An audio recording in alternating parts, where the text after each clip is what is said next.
Hi, everyone. I'm Dr. Joel Hunter, host of Power Talks, empowering you through the voice of truth. And on today's program are two good friends of mine. I love these ladies. You're going to love them too. Let me introduce Reverend Jeanette Salguero, who is an ordained Assemblies of God pastor.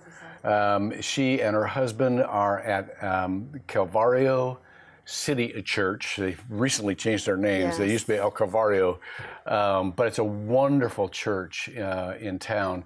She, incidentally, this is just a personal thing, wants to wring her husband's neck because he was supposed to be on the program, and Gabriel, who's a wonderful man, got called away to Puerto Rico to have a conference with the governor.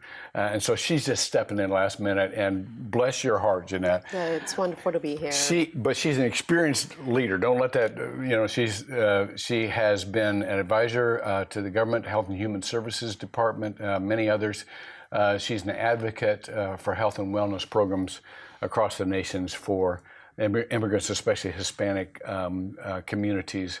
And just a first-rate person and intellect.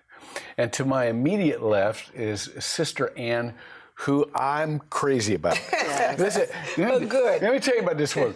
She, in the early 70s, three Catholic nuns, Sister Kathy, Sister Gail, and Sister Ann, moved into the Apopka area to work with the migrant workers. Nobody was doing that at this time. And they lived in the community where there were no white people.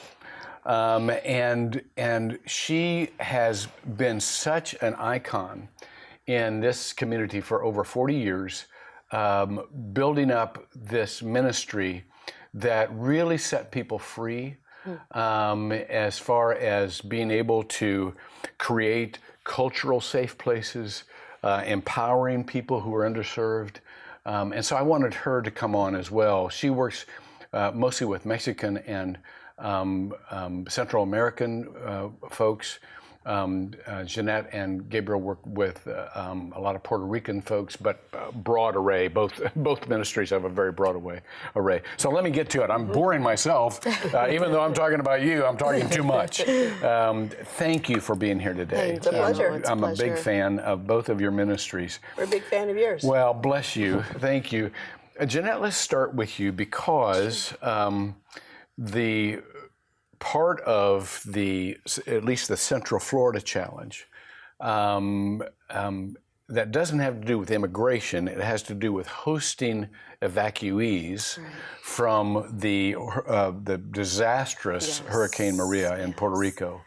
And so we've had an influx of evacuees. Could you give us an update on how people are faring that have come to live in Central Florida, how people are faring in Puerto Rico right now? Just tell us about them. Well, thank you, Joel. Thank you for allowing me to be here. I will add, I'm the better half of the song. Yeah, I know that. There's no question in my mind. But thank you, Joel. To date, according to the Florida Division of Emergency Management, we've had close to 300,000 evacuees arrive to the state of Florida. That is massive. That is bigger than the diaspora in the 50s and in the 60s. Calvario City Church has been hands-on. Our hands are on the plow, receiving them, as well as working in the island. To date, about 40% of the island is still in darkness, suffering hunger, thirst. Gabriel's there right now speaking with Governor Rosselló to see what more can we do to further the advancement of trying to improve the conditions of our brothers and sisters in the island. Those that are here, we are working hand in hand, and there are several challenges that we have, Joel. There are several challenges. Before you go, let me Yes. I'm going to go right back to that. But with that many evacuees, we haven't heard. There hasn't been in the press. No. You know, there are Puerto Ricans standing out of the corner. You know, so where are they? I mean, They're being hosted by other families. Where are they? They are being hosted by families. They are in hotels. We have families at the church that are sleeping in vehicles. Okay. So there is a significant challenge. We were not ready for this. Yeah. We were not ready for this diaspora. So there's much work to do. Yeah. We don't know how many have returned to the island, but thousands and thousands are here. We have about 200 families alone at the church that we are serving, providing breakfast, lunch, dinner. We have them housed at members' homes, just trying to give them some sort of normalcy after this devastating hurricane. Yeah. So, what are the main challenges that... the people who came here obviously were the people who had the means to evacuate, or tell me what's wrong with that? Sure. Well, some had the means to evacuate, but most came on humanitarian flights. Okay. Yes, humanitarian flights were transported to Orlando, to Miami. So that's the majority of the people that have flown over. People that are in need, people that needed health care, people that had cancer or devastating diseases or threatening illnesses that they had to come because of the situations of the hospitals in the island. Oh my goodness. And so what are the challenges now in facing not just the high risk, high need population, but those who have been displaced and just are wondering whether or not they ought to stay, or the children have been somewhat integrated into the school systems. Tell me about the situation of a family. What's that family going through right now?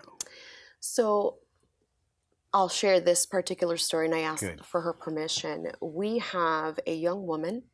She came with her parents, and she came with her 20-year-old daughter with absolutely nothing in their pockets. They arrived at Orlando Airport, and thankfully, we were there for 3.5 months, receiving them, providing clothing, providing food. They literally come with just flip-flops. Caribbean islands. They have gone through so much, still trying to find work, still trying to gather their minds around as to what has happened. They have lost everything. We have them housed in one of the church's missionary homes, this family. Devastating. Absolutely devastating. Housing, you asked about the challenges. Housing is a huge issue. Even before this disaster, Central Florida had a major affordable housing issue. Now even more. Close to 300,000 Puerto Ricans. Where will they live? Where will they live? And I want to remind those who are listening, these are American citizens. This is not a foreign country. Absolutely. These are our fellow citizens. And so the challenges, especially for those, we're talking people who have been traumatized, and who are still living in that kind of trauma. So it's not just how do we get the resources, including housing? It's how do we incorporate through our relationships the kind of encouragement and support they need as people.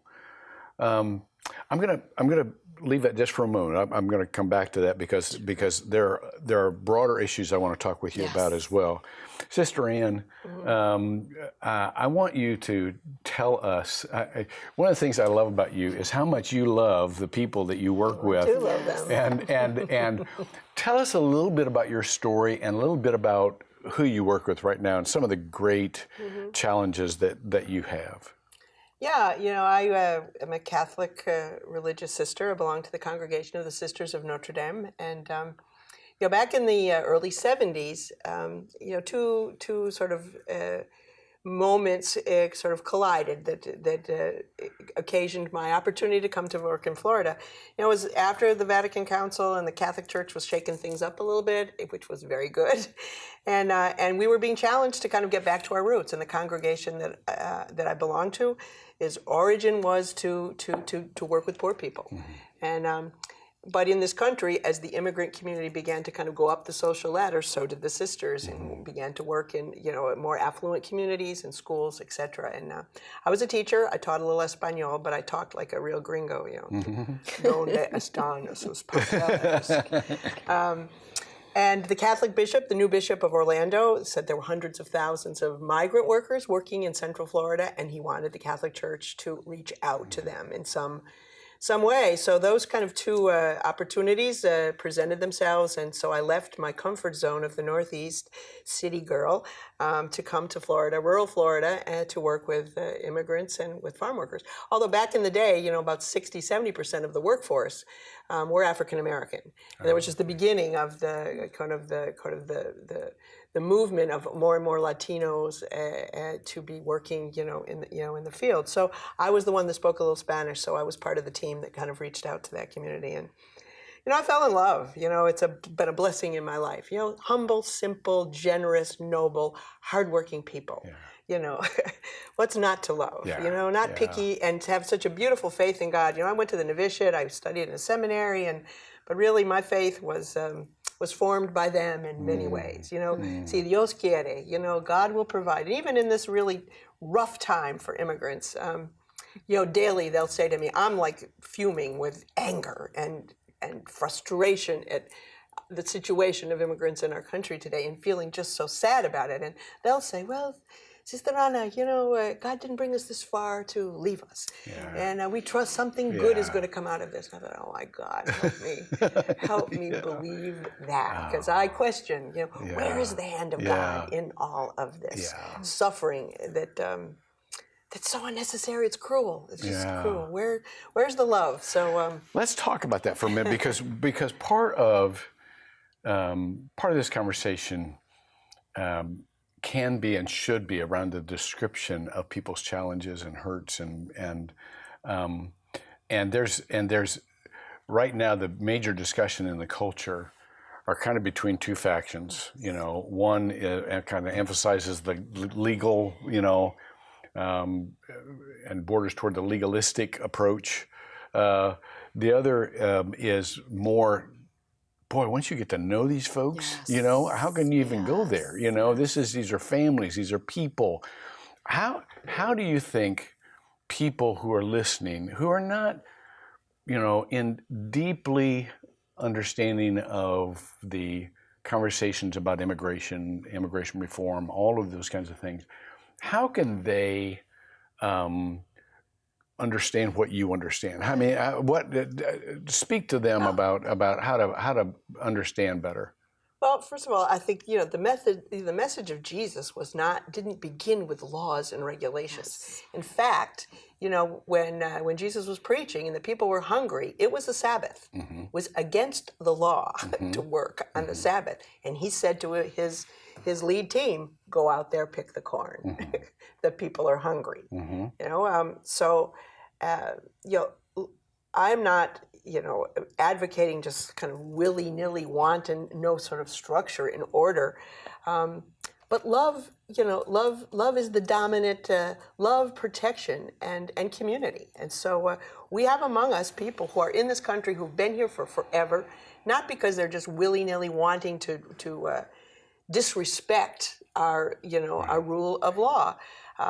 But as Warsan Shire, a Somali British citizen, but of Somali origin, in a poem said, her poem is called Home, and she said, no one leaves home unless home is the mouth of a shark, unless the water is safer than the land. Wow. So, I mean, people who've come here, they're desperate moments of hunger, of violence, of feeling no options. Yeah. I'm going to come to a place where I can hopefully feel safe and where I can work and I can educate my children and do what every family wants, is to have well-being. Yeah. And So that's the origin of this, and so there are push-pull factors, and we want them when we want them, and we want to throw them away when we're done with their contribution to the work of our country. But they're human beings, and these kids, especially the DACA kids, they've made a life here. They don't know, a rancho in Mexico. Let's talk about that. Let's talk about DACA just for a second. Recently on the news, there's been this story about this man who was brought here when he was 10 years old, brought here as a child. He's been here for 30 years. He has a wife. He has a family. All of them are American citizen. He just got deported. Yes.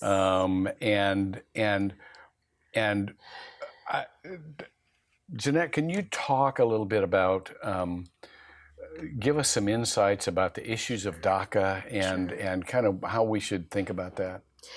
Well, I'm not a policy person, but I am a pastor. I'm a pastor. And these wonderful human beings are in our churches. And to see families ripped apart, and we've been with these families, we've journeyed with them, provided pastoral care, it is absolutely devastating. One of the myths that are out there is that these people come to take what's ours. Yeah, speak to that. Well, there should be a global theology. I believe in Matthew 25. I really do. We are here as brothers and sisters to serve and to provide and to journey with them hand in hand, these wonderful people. One of the myths that are out there is that they've come to steal and to take our stuff. Well, 95% of DACA individuals work and go to school. I mean, there's the moral aspect of it, but there's also the economical aspect of it. I mean, they provide, they invest into our country as well. A lot of them are teachers. Yes. Teachers, bilingual teachers, teachers staffing, in communities where they need bilingual help. I mean, they run the gamut of the entire workforce, from humble orange pickers, vegetable workers, nursery, workers, people that clean your house, people that do your lawn work, people that do those important and humble, tasks, and people who are at all aspects of life. I mean, in our little center, we've processed 500 DACA kids who now introduce themselves as, "Hi, my name's Jose. I have 100 days left." Yes. "Hi, my name is Maria. I have 50 days left." And because once they lose their DACA status, they lose their work permit, and most of them are on some kind of work study. They have to work in order to go to school. We have kids in our community who are at Rollins, who are at UCF, who are at Seminole, who are at Valencia, and they're wanting to improve themselves, and they're in other kinds of career training things. They're kids who have goals, hopes, dreams, and we're killing them. We're killing them. There's no reason to throw them out of this country. There's no reason except cruelty and politics and not looking into the eyes of these children, who. And some of them aren't even children anymore, but they came as 2, 3, 4. They don't even have a memory of coming. And to come, there isn't a line for them to get in. I think a lot of people say, "Well, why didn't they just get in line?" Go to the back of the line. There is no line. The category of workers like they are, there is not a preferential option for them. They're generally poorer people from their country of origin who don't have the money and the status to even get a tourist visa. This crowd doesn't even have a tourist visa for the most part. They've had to swim the river, walk in the desert for 5 days, hide out, incredibly terrifying things. You don't do that unless you're desperate. So where's the heart? Where's the heart? And now they're here and they're contributing to our society. We need to talk about that just for a minute, because there's a large misunderstanding, let's be charitable, that there's a narrative in much of the country that the undocumented immigrants are taking much more than they're contributing. They pay tax, they pay sales tax, most of them file income tax. And they don't get anything back. And they don't get anything back. Exactly. They don't qualify for all the benefits. They contribute $7 billion a year to Social Security. There's a saying, benefits Social Security. they'll never get back. They'll never receive. Yeah, so they're basically, donated to my paycheck. It's untrue that they're on the dole here, getting a ton of taxpayer benefits. That's simply not true. Their children are educated in the public schools. Yeah. That is true. And sometimes they show up in the emergency room with some tragic thing, which is if they had health insurance or some access to health care before the thing is aggravated,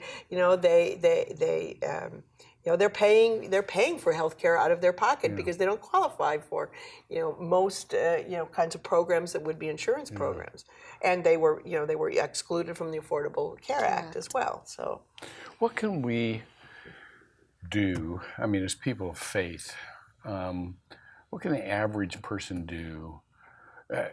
People can, this is not a policy program or a political program. This is we're all human program.